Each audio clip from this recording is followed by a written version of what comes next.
The incense of prayer, ప్రార్థన అనే ధూపము ప్రతిరోజు మన ఇంట్లో ఉండాలంట.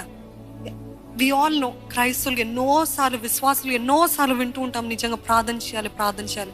There is no hard and fast rule about how to pray. అంటే నిజంగా ఈ రీతిగానే ప్రార్థన చేయాలని ఒక రూల్ లేదు, కానీ ఒక రూల్ మాత్రం ఉంది. వాక్యానుసారంగా యేసు ప్రభు చెప్పింది, మీరు ప్రార్థన చేసేటప్పుడు బహిరంగంగా అందరి ముందు డప్పులు కొట్టుకుంటూ ప్రార్థన చేయకండి, ఏకాంతంగా వెళ్ళి మీ రహస్యమందు తండ్రికి ప్రార్థన చేయండి. తలుపు వేసుకొని, గదికి ఉన్న తలుపు వేసి మరీ ప్రార్థన చేయాలంట. అది దేవుడు చెప్పిన పద్ధతి. కొన్నిసార్లు ఆ రీతిగా ప్రార్థన చేయాలి, కొన్నిసార్లు ఈ రీతిగా సంఘముగా కూడినప్పుడు, సమాజంగా కూడినప్పుడు 2-3 నా నామము ప్రార్థిస్తే భూమిపైన ఏదేదైతే బంధిస్తారో పరలోకంలో బంధించబడుతుంది, భూమిపైన ఏదేదైతే విడిపిస్తారో అది పరలోకంలో విడిపించబడుతుంది అని దేవుడు యేసు ప్రభు చెప్పాడు. ప్రార్థన అది ఒక ధూపం లాగా వెళ్తూనే ఉండాలి.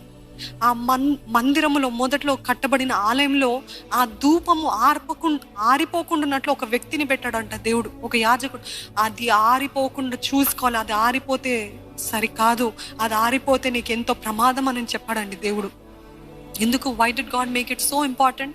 Because the incense has to keep going అని ఆ పాత ఆలయంలో, మొదటి ఆలయంలో ఆ రీతిగా ఉన్నట్లయితే ఈరోజు మీ దేహములే ఆలయం అని దేవుడు చెప్పాడు.